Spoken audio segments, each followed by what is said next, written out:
Hello guys, வணக்கம். Welcome to take action. நம்ம இன்றைக்கி எதை பற்றி பார்க்க போகிறோம்னா, ஹவ் டு சூஸ் பேஷன். எனக்கு எந்த விஷயம் எனக்கு பிடிச்சிருக்கு, எது மேலே எனக்கு லவ் இருக்குது, எந்த விஷயம் நான் பண்ணும்போது எக்ஸைட்டடாக இருக்கேன், எந்த விஷயம் நான் பண்ணும்போது சந்தோஷமாக இருக்கிறேன், அதை தான் கண்டுபிடிக்கிறேன் இன்றைக்கி. வாங்க வீடியோக்குள்ளே போகலாம். நம்பர் 1, உங்களுக்கு ஃபஸ்ட்டு இப்போ நீங்கள் எது முடிச்சிருக்கீங்க, என்ன ஸ்கூல் முடிச்சிருக்கீங்களா, காலேஜ் முடிச்சிருக்கீங்களா, இல்லை ஏதாவது ஒர்க் பண்ணிட்டுருக்கீங்களான்னு பாருங்கள். ஒர்க் பண்ணிட்டுருக்கும்போது உங்களுக்கு அந்த விஷயம் உங்களுக்கு லைஃப் ஃபுல்லாக பண்ண பிடிக்குதா அப்படின்னு சொல்லிட்டு பாருங்கள். உங்கள்கிட்ட என்ன நாலேட்ஜ் இருக்குது, என்ன விஷயம் உங்களுக்கு பிடிச்சிருக்கு, எந்த விஷயம் பண்ணும்போது உங்களுக்கு சந்தோஷமா இருக்குது, அது அப்படின்னு சொல்லிட்டு பாருங்க. அப்படி சந்தோஷமா இருக்குதா, நான் அந்த விஷயத்துல எனக்கு பேஷனா இருக்கு, எனக்கு ஆர்வமா இருக்கு, இன்ட்ரஸ்டடா இருக்கு அப்படின்னு சொல்லிட்டு பாருங்க. பார்த்த பிறகு உங்களுக்கு அந்த விஷயம் பிடிச்சிருந்துச்சுனாக்கா, அந்த விஷயத்துல உங்களுக்கு நாலேட்ஜ் இல்லைன்னா கூட நீங்க அந்த நாலேட்ஜை கத்துக்கலாம். ஈஸியா கத்துக்க முடியும். ஒரு மாசத்துலயே உங்களால கத்துக்க முடியும் நாலேட்ஜை. கத்துக்கின்னு நீங்க அதை ஒர்க் பண்ணீங்கன்னாக்கா, கண்டிப்பா நீங்க மேல வரலாம். கண்டிப்பா நீங்க ரொம்ப சக்சஸ் ஆகலாம். ஸோ என்ன பார்த்தீங்கன்னாக்கா, முதல்ல உங்களுக்கு புடிச்சத பாருங்க. இப்போதைக்கு உங்களுக்கு ஒரு 5 விஷயம் புடிச்சிருக்குனாக்கா, அதுக்கு ஃபர்ஸ்ட்டு எந்த ப்ரியாரிட்டி குடுப்பீங்க? நான் மொத எனக்கு இந்த வேலை தான் ரொம்ப ரொம்ப புடிச்சிருக்கு. பெர்சன்டேஜ் கணக்குல எடுத்துக்கங்க. ஃபர்ஸ்ட்டு எனக்கு வந்து சினிமா டைரக்ட் பண்ண பிடிக்குது அப்படின்னு எடுத்தீங்கன்னாக்கா, சினிமாவ எடுத்துக்கங்க. செகண்ட் பார்த்தீங்கன்னாக்கா, எனக்கு சயின்ஸ்ல ரொம்ப இன்ட்ரெஸ்ட்னாக்கா, சயின்ஸ் எடுத்துக்கங்க. தேர்ட் பார்த்தீங்கன்னாக்கா, எனக்கு ஒரு ஸ்போர்ட்ஸ்ல இன்ட்ரெஸ்ட் இருக்குன்னா, ஸ்போர்ட்ஸ் எடுத்துக்கங்க.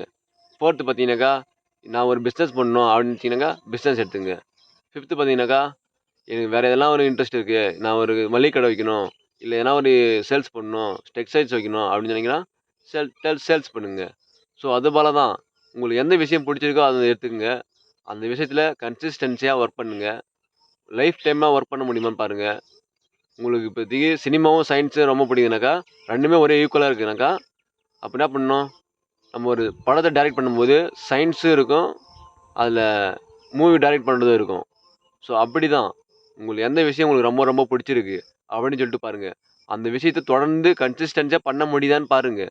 பார்த்துட்ட பிறகு உங்களுக்காக வேலை செய்ய நெறைய பேர் உங்க பின்னாடி வருவாங்க. கண்டிப்பா வருவாங்க.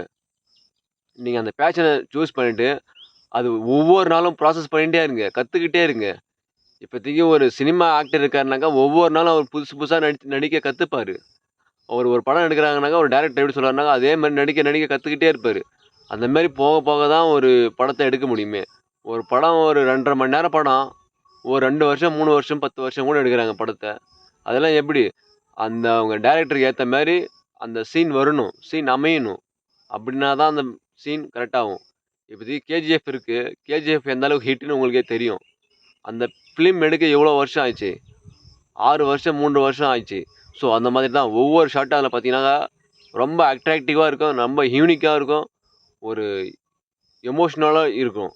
அதனால தான் அந்த அளவுக்கு அந்த படம் ஹிட் ஆகிருக்கு. ஒவ்வொரு டயலாக்கும் அந்த அளவுக்கு எழுதியிருப்பாங்க. ஒவ்வொரு டயலாக் டெலிவரியும் அந்த அளவுக்கு பயங்கரமா இருக்கும். ஸோ அந்த அளவுக்கு அது போனதால தான், அது வந்து இந்த அளவு ஹிட் ஆகிக்குது. இப்ப பார்ட் 3க்கு வெயிட் பண்ணிட்டு இருக்காங்க. பார்ட் 3 வந்தாலும் கண்டிப்பா வெற்றி அடையும். ஏன் என்று சொன்னாக்கா, அந்த அளவுக்கு அந்த படம் டைரக்ட் பண்றது, ஸ்கிரிப்ட் எழுதுறது எல்லாமே பெர்ஃபெக்ட்டா இருக்குது. அந்த மாரி நீங்க உங்களுடைய பேஷன சூஸ் பண்ணிட்டு பெர்ஃபெக்ட்டா ஒர்க் பண்ணுங்க. ஏதோ ஏனோ தானோ என்று ஒர்க் பண்ணாதீங்க. நான் இந்த வீடியோ சொல்றது உங்களுக்கு கொஞ்சம் இதுவா தான் இருக்கும். கொஞ்சம் என்னடா இவன் சொல்றான் அப்படின்னு சொல்லிட்டு தான் இருக்கும். ஸோ ஆனா நான் சொல்ல வர்றது என்னன்னாக்கா, உங்களுக்கு இப்போதைக்கு எனக்கு வந்து பார்த்தீங்கன்னாக்கா, எனக்கு வந்து நான் ஒரு பிசினஸ் பண்ணணும்னு எனக்கு ஒரு ஆசையா இருக்குனாக்கா, அந்த பிசினஸ்க்கான ஸ்டெப் பை ஸ்டெப்பா தான் எடுக்க முடியுமே. ஸ்டார்ட்டிங்லேயே போய் எல்லாத்தையும் கத்துக்க முடியாது. ஒரு குழந்தை பொறந்தது எப்படி வளருது? ஒரு மரத்த நட்டா எப்படி முளையுது? அந்த மாதிரி. ஒரு மாங்கா செடி பார்த்தீங்கன்னாக்கா, மாங்கா கொட்டைய எங்க போட்டாலும் அது பாட்டுன்னு அசால்ட்டா மொளையும். அதே மாரி தான் உங்களுக்குன்னு ஒரு யூனிக்னெஸ் இருக்கணும். உங்களுக்குன்னு ஒரு தனித்திறமை இருக்கும். கண்டிப்பா நீங்க அத அனலைஸ் பண்ணுங்க. உங்களுக்கு நீங்களே ஒரு நோட் வச்சு எழுதுங்க. எனக்கு இந்த விஷயம் பண்ணும்போது பிடிக்குது. என் ஃப்ரெண்ட்ஸ் எல்லாம் இந்த விஷயம் பண்ணும்போது ரொம்ப நல்லா பண்றேன்னு சொல்லி சொன்னான். அப்ரிஷியேட் பண்ணான். அப்படின்னு சொல்லிட்டு அனலைஸ் பண்ணுங்க. நீங்களே அத அனலைஸ் பண்ணி, அதுக்கு அப்புறமா நீங்க வந்து அத வந்து நீங்க யுட்டிலைஸ் பண்ணுங்க. இம்ப்ளிமெண்ட் பண்ண ஆரம்பிங்க. ஓகே என் ஃப்ரெண்ட் இத சொல்லிக்கிறான். "ஏய் நீ நல்லா விளையாடுறா மச்சான். டேய் நீ நல்லா கிரிக்கெட் விளையாடுடா." அப்படின்னு சொன்னானாக்கா, நீங்க அது மாரி நீங்க நோட்ல எழுதுங்க. எழுதி வச்சுட்டு ஒரு கோச்சிங் சென்டரோ, எங்கேயோ ஒரு கிளப்லயோ போய் சேருங்க. சேர்ந்து அங்க போய் அப்ரோச் பண்ணுங்க. நீங்க எப்படி எப்படின்னு பிராக்டிகலா பண்ணுங்க. எப்படி எப்படி ஸ்டெப் பை ஸ்டெப்பா ஃபர்ஸ்ட்டு என்ன பண்ணணும்? பிசிக்கல் பாடி ஹெல்த்தா இருக்கணும். செகண்டு நம்மளுக்கு ஐ கனெக்ட் கரெக்ட்டா இருக்கணும். பால ஃபோக்கஸ் ஃபோக்கஸ் பண்ணணும். தேர்டு பார்த்தீங்கன்னாக்கா, உங்களுடைய ஸ்விங்கு இந்த பேட்டரியோட ஸ்விங் இருக்குல்ல, அது நல்லா கிளியர்ட்டா பண்ணணும். அதுக்கப்புறம் பார்த்தீங்கன்னாக்கா, நீங்க அங்க வந்து பிராக்டிஸ் எடுக்கணும். ஒண்ணே ஒண்ணு சொல்லுவாங்க, "பிராக்டிஸ் மேக்ஸ் பெர்ஃபெக்ட்." நீங்க எத்தன முறை பிராக்டிஸ் எடுக்கிறீங்களோ, அந்த அளவுக்கு நீங்க ஜீனியஸ் ஆவீங்க ஒரு விஷயத்துல. ஸோ இதுதான் நான் சொல்ல வர்றது. அதனால நீங்க பிராக்டிஸ் எடுத்தீங்கன்னாக்கா, எந்த ஒரு விஷயமா இருந்தாலும் கண்டிப்பா ஜீனியஸ் ஆக முடியும். ஆனா அதுக்கு உங்க மனசு, உங்க மூளை, உங்க புத்தி, நாடி நரம்பு எல்லாமே உங்களுக்கு பிடிச்சிருக்கணும். அந்த விஷயத்து மேல ஈடுபாடு இருக்கணும். ஈடுபாடு இருந்தா மட்டும் தான் உங்களுக்கு அத பண்றதுக்கு ஒரு லவ், ஒரு அட்ராக்ஷன் இருக்கும். இப்போதைக்கு ஒரு கல்யாணம் பண்ணும்போது எப்படி ஒரு பொண்ணு உங்களுக்கு பிடிக்குது? எனக்கு இந்த பொண்ணு பார்க்கறதுக்கு ரொம்ப ரொம்ப பிடிக்குது. அவளுடைய ஃபேஸ் கட்ட வச்சு எப்படி நீங்க கண்டுபிடிக்கிறீங்க? அதே போல தான். உங்களுக்குன்னு ஒரு எந்த ஒரு விஷயம் பண்ணும்போது உங்களுக்கு ரொம்ப ரொம்ப பிடிச்சிருக்கு. அந்த மாதிரி பாருங்க. எக்ஸாம்பிளுக்காக தான் சொன்னேன் இந்த பொண்ணு விஷயத்த. நீங்க மத்த எப்படி தப்பா நெனச்சுக்காதீங்க. அதே மாரி தான் உங்களுடைய லவ்வு இப்ப விராட் கோலி இருக்காருனாக்கா, விராட் கோலி எப்படி? அவருடைய பேஷன ஃபர்ஸ்ட்டு சூஸ் பண்ணாரு. அவருடைய புடிச்ச விஷயத்த சின்ன வயசுலேருந்து பண்ணாரு. 10, 11 வயசுலேருந்து பண்ணாரு. அவர் விளையாடும்போது ஃபர்ஸ்ட் மேட்ச் விளையாடும்போது அவங்க அப்பாவே இறந்துட்டாரு. ஸோ அப்படி இருக்கும்போதும் அவர் வந்து மேட்ச்ச வந்து விளையாடினாரு ரஞ்சி டிராஃபி. அந்த அளவுக்கு அவர் பண்றாருனாக்கா, அவருக்கு இந்த விஷயத்து மேல ஒரு ரொம்ப ரொம்ப ஈடுபாடு இருக்கு. அப்பா இறந்துட்டாரு. ஸோ அப்பாவுக்காக நம்ம இந்த விஷயத்த நம்ம இன்னைக்கு போய் நல்லா விளையாடணும் அப்படின்ட்டு ஒரு எண்ணம் இருக்கு. அந்த எண்ணம் தான் உங்கள தூக்கி விடுமே. ஸோ நம்மளால எது இருக்குதோ இல்லையோ, உங்களுடைய பேஷன நோக்கி நீங்க கண்டிப்பா முடியும்.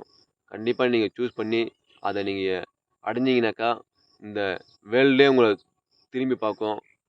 இந்த வேர்ல்டே உங்கள திரும்பி பார்க்குற அளவுக்கு நீங்க அந்த அளவுக்கு உயரத்துக்கு வந்தீங்கனாக்கா, உங்கள யாரும் அடிச்சுக்க முடியாது. நீங்க ரொம்பவும் பணம் சம்பாரிக்கலாம். லக்ஸரியாவும் வாழ முடியும். நீங்க நினைக்கிற விஷயத்த அடைய முடியும். இதுதான் உண்மை. இதுதான் உண்மை. ஸோ பார்த்தீங்கன்னாக்கா, எப்பவுமே பிடிக்காத விஷயத்த செய்யாதீங்க. புடிச்ச விஷயத்த மட்டும் செய்யுங்க. அது செய்யறதுக்கு எதுவுமே இல்லன்னா கூட கிரியேட் பண்ணுங்க.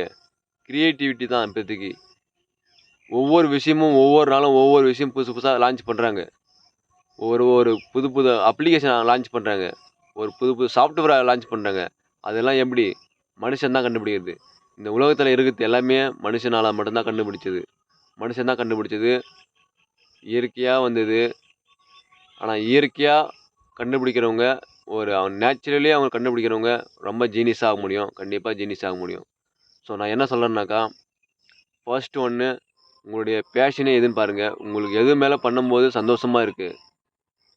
நீங்க பண்ணும்போது எந்த ஒரு வேலைய நீங்க பண்ணும்போது சுவாரஸ்யமா இருக்கு, நேரம் போறதே தெரியாம பண்றீங்க. அதுதான்.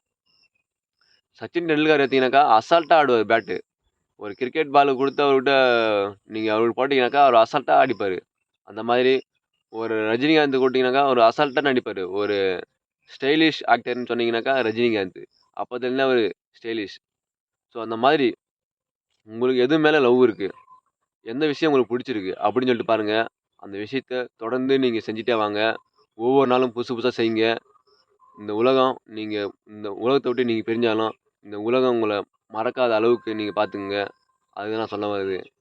இப்ப ஏபிஜே அப்துல் கலாம், அம்பேத்கர் இவர்லாம் இருக்காங்க. பெரிய பெரிய தலைவர்கள்லாம் இருக்காங்க. அவங்கலாம் போயிட்டாங்க. ஆனாலும் இந்த உலகம் அவங்கள மறக்காது. அந்த மாரி நீங்களும் வரணும்னாக்கா, நீங்களும் இந்த உலகத்துக்கு எதோ செஞ்சே ஆவணும். வேல்யூ ஆஃபர் பண்ணி ஆவணும். கண்டிப்பா நீங்களும் செய்ய முடியும். நீங்க இந்த வீடியோ பார்த்துட்டு அப்படியே போகக்கூடாது. ஒவ்வொரு விஷயமும் நீங்க இம்ப்ளிமெண்ட் பண்ண ஆரம்பிங்க. இந்த வீடியோ நல்லா இருந்துச்சுனா லைக் பண்ணுங்க. இந்த வீடியோ நல்லா இருந்துச்சுன்னா லைக் பண்ணுங்க, சப்ஸ்கிரைப் பண்ணுங்க. அப்படியே உங்க ஃப்ரெண்ட்ஸுக்கும் ஷேர் பண்ணுங்க. தேங்க்ஸ் ஃபார் வாட்சிங்.